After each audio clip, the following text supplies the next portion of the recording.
السلام عليكم ورحمة الله وبركاته. بسم الله الرحمن الرحيم. رب زدني علما، رب اشرح لي صدري ويسر لي أمري واحلل عقدة من لساني يفقهوا قولي. اللهم صل على سيدنا ومولانا محمد وعلى آل سيدنا ومولانا محمد وبارك وسلم وصل عليه. اللهم ألهمني رشدي وأعذني من شر نفسي. پرون سبق کې 7 اقسام مونږ ویلو او نن به ان شاء الله مونږ 12 اقسام وایو. خو د هغې نه مخکې د اسم یو تقسیم دی چې اسم په 3 قسمو باندې دی. یو د اسم جامد، دویم دی مصدر او دریم دی اسم مشتق. اسم جامد د دې تعریفات څه دي؟ آسان تعریفونه یې دا دي چې اسم جامد هغې ته وایي چې صرف په ذات دلالت کوي،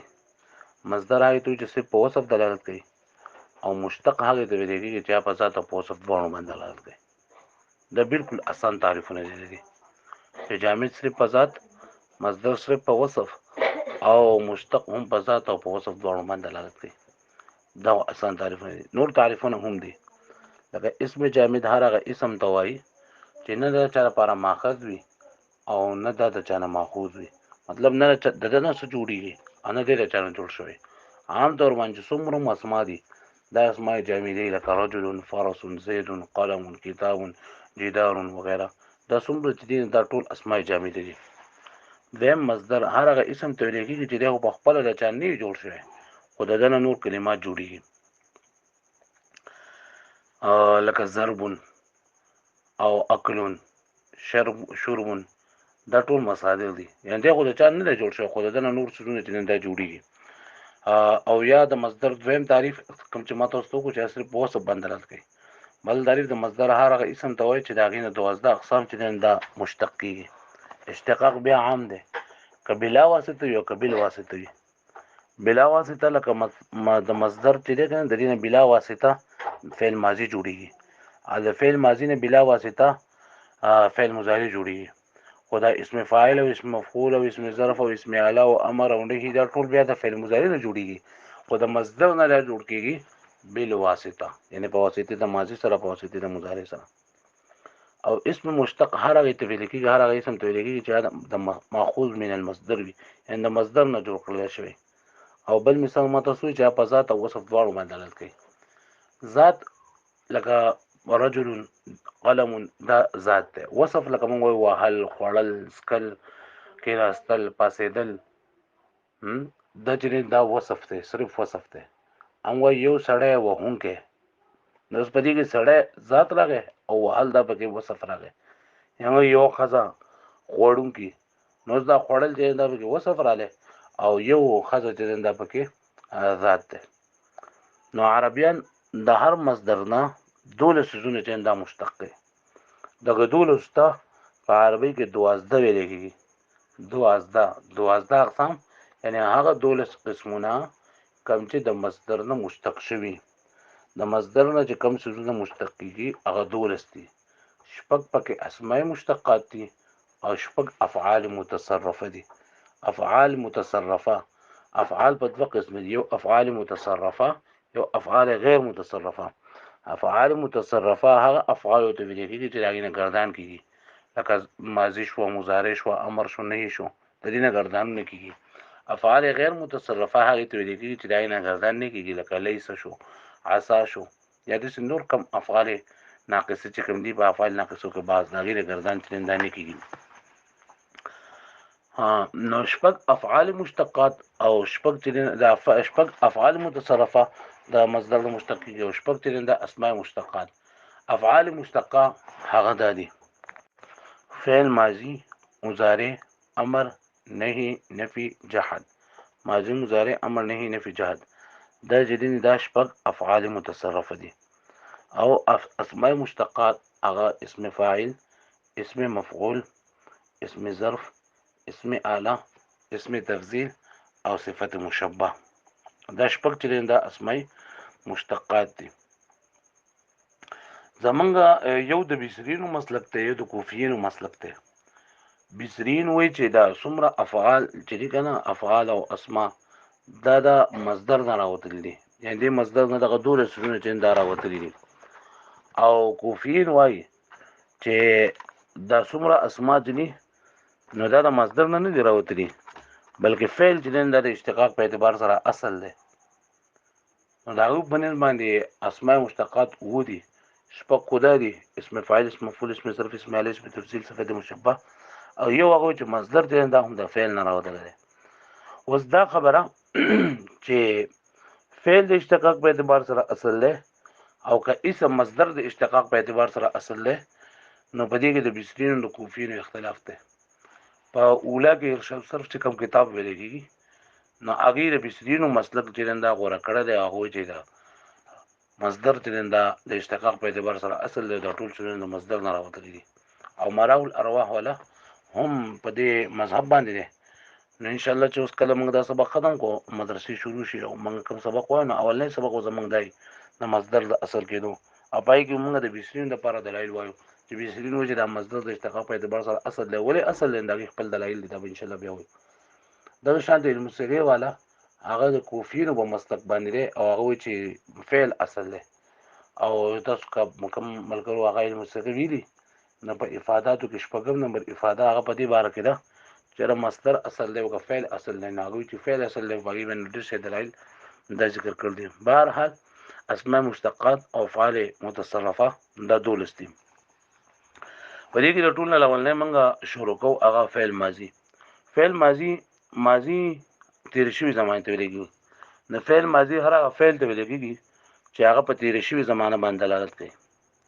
په تیر شوی زمانه باندې دلالت کوي لکه ضربا معنی دا هغه یو کس وهل کړو په تیر شوی زمانه کې د فعل ماضی اخر مبني بر فتحه وي مبني بر فتحه مطلب ان دې اولی څخه چې کوم دا مبني بر فتحه کله عارض نه وي چې کله عارض موجود نو بیا هغه مبني بر سکون هم راتلی شي مبني بر ضم هم راتلی شي ان شاء الله چې کوم بناګانی وي دا وایي دا ماضی چې ده نو دا مثبت عام دا ماضی بیا په دوه قسم ده یا هر قسم فعل چې ده نو دا په دوه قسم باندې یو فعل مثبت وي یو فعل منفي فعل مثبت هغه ته ویل کېږي چې باقي د کار د کېدو خبر ورکړل شوی او فعل منفي هغه ته ویل کېږي چې باقي د کار د نه کېدو خبر ورکړل شوی دویم تقسیم د فعل یو معروف او یو مجهول فعل معروف هغه ته ویل کېږي چې باقي کې فاعل معلوم وي او مجهول هغه ته ویل کېږي چې باقي فاعل نه معلوم دا شانتي یو د فعل تقسیم د فعل لازم او فعل متعدی لازم هغه ته ویل کېږي چې اصل په فاعل باندې پوره کېږي مفعول ته حاجت نه وي هغه جلسه دا اوس فعل لازم دی او فعل متعدی هغه ته چې هغه یوازې په فاعل باندې نه پوره کېږي بلکې دا هغه خامخا مفعول غواړي لکه موږ ضرب زیدون نو زید موږ وهل کړی نو خامخا څوک به موجود وي چې هغه وهل جنده کړی نو اول موږ د فعل ماضی خبره کو او فعل ماضی دا تقسیم زکو چې مثبت او منفي معروف مجهول چې اولنې گردان چې کوم موږ زکو نو موږ زکو د فعل ماضی مثبت معروف فعل ماضی مثبت معروف مطلب دا دی چې هر هغه باب چې پای کې د یو کار د کېدو خبر ورکړل شي فاعل معلومي په تیر شي زمانه کې یې پر مثال ضرب نصر سمع قتل وغیرہ دي دینه بعد موږ دا کوو چې په هر گردان کې منګه دا وایو چې په څومره چې د فعل گردانونه دي صرف کبیر گردانونه په دوه قسم دي یو صرف کبیر دی او یو صرف صغیر دی صرف صغیر دی یو باب هغه گردان چې پای کې د اکثر صرف کبیر یو څنګه چې اندازې ذکر شي نه ضرب یضرب ضربا فهو ضارب وضرب يضرب ضربا فذاك مضروب الى اخره دا صرف صغیر دی او صرف کبیر چې دی یو اسم مشتقی یا فعل هغه گردان چې پای کې ټولي صيغې مونږ لیکيږي نو د فعل صرف کبیر چې په هغه کې 14 صيغې موجود وي په هر صرف کبیر کې د فعل پای کې 14 صيغې د 14 صيغو تفصیل دا ده چې په هر صرف کبیر کې اولنی شپږ صيغې د غایب وي او وروستنی شپږ صيغې چې د حاضر وي او اخرنی دوه صيغې چې د متکلم وي حاضر غایب دي ته ویل کېږي غایب چې د خبرو کولو په وخت کې هغه موجود نه وي حاضر دي ته چې د خبرو کولو په وخت کې زموږ مخې ته وي حاضر د مخاطب هم ویل کېږي او متکلم خبرې کوونکو ته ویل کېږي نو اولنی شپږ صيغې د غایب وي دویمه شپږ صيغې چې د حاضر وي او اخرنی دوه صيغې چې د متکلم وي بیا په هر شپږو صيغو کې اولنی درې صيغې د مذکر او وروستنی درې صيغې د مؤنث مذکر نر ته وایي او مؤنث یې دا ماده ته وایي. او په هر دریو صيغو کې یعنی د مذکر چې کوم درې صيغې دي د مؤنث چې کوم درې صيغې دي په کې اولنۍ صيغه د واحد دویم د تثنیه او دریم د جمع وي. نو خبره دا شو چې په هر گردان کې 14 صيغې په صرف کبیر د فعل په صرف کبیر کې 14 صيغې بیا 14 صيغې اول په درې قسمه اول شپږ د غایب و شپږ د حاضر و د متکلم بیا به شپږو غایبو کې او په شپږو حاضرو کې اولنۍ درې د مذکر او اوسنۍ درې د مؤنث او په دې دریو کې اولنې واحد دویم تثنیه دریم جمع. ها اوس ذهن کې دا سوال لازم چې د غایب شپږ صيغې دي د حاضر شپږ صيغې دي د متکلم دوه صيغې ول دي د متکلم شپږ پکاره نن وایي چې د متکلم د صيغې په اصل کې هم دی خطبه خدا کار د شپږو کوي لکه اولنې صيغه هغه د واحد مذکر لپاره هم راځي او د مؤنث لپاره هم راځي او دویمه څنګه چې کوم دا تسنیه مذکر تسنیه مؤنث جمع مذکر جمع مؤنث متکلم څلور ورو د پر راځي نو زری دوی د خو کار د شپږو کوي بل متکلم خبرې کوونکی دی نه هغه ته معلوم دي چې غایي کې دونه ابهام چې دا پکې نه وي نو جدا سیږي ذکر کول ته ضرورت نه نو نو چې کله موږ گردان خو به موږ یاد کړی ضربه ضربه ضربو ضربت ضربتا ضربنا یو دا چې کله گردان وای نن بشپک شپک سیږي به وای یا پدې کې بنګ درې درې سیږي وای یا موږ ټول گردان په یو ځای باندې وای چې موږ کې بیا غلطي کوو نو ضربه ضربه ضربو ضربت ضربتا ضربنا ضربت ضربتم ضربتم ضربتي ضربتم ضربتم ضربت ضربنا نو موږ نه چاته پوسو کو چیرې دا ضربنا پکې د څه څنګه ده نو زه به وایم چیرې دا پر اولوش پوک ګرا کبه منځونو کې په اخرونو کې نو ما فکر وکړو چې ضربنا دا خو په اخرونو کې نه ما ځین کې دا راغلی چې لکه متکلم په اخرونو کې نو زم متکلم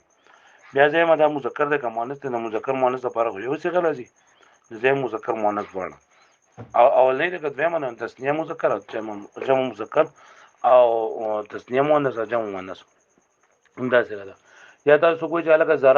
ضرب نه ضربنا نو ضربنا درس څه ده دا به زه ګورم چې دا په لونو شپو کې د کپ منځونو کې د کپ اخرونو کې ده نو ما ګردانو ضربه ضربنا نو ما ته په ټول د غایب کې ده نو موږ به ولیکو چې دا غایب څه ده بیا به زه ګورم چې مذکر ده که مؤنث ده نو مذکر او مؤنث د کتو د لپاره بدله ولني درې او رسنو درې کې ګورم نه په رسنو درې کې ما وکتله چې دا ضرب نه پکې موجود ده زه مؤنث نو مؤنث غایب وس دا اوله دا کدویمه دا کدریمه نو ما فکر وکړو نو ما ول چې دا جمع ده ها نو جمع مؤنث غایب څخه شول بل دا چې د دې معنی د یادول لپاره بالکل اسانه طریقه ده چې موږ دا ول لري د پښتو معنی ځکو دا موږ واحد مذکر غایب معنی دا هغه یو کس سره تسنیه مذکر غایب هغه دوه کس سړي جمع مذکر غایب هغه ډیر سړي دا شانتي هر یو نو چې موږ ته څه کوی چې علاقه موږ ته د نصر تو معنا وکړه نو نصر تو اول د څنګه معلومه کوم چې دا واحد متکلم څنګه دا واحد متکلم پښتو کې ترجمه کوم زه یو سړی او نصره موږ هر دې کې چې تاسو او صرف یا بل کتابي پای کې وتا د مصدر معنی لیکلي نون صاد را معنا النصر مدد کول نو زه مې ما یو سړی مدد کړي وو دا کړه وو دا بدل فعل ماضی مثبت معلومه معلوم زه پوه شو به دې باندې کوملګری به دې باندې نه پوهه ځین کې څه سوالي ناګي بیا ماته وای الله پاک دې زه خوشاله کړي زه په موقع هم کثیره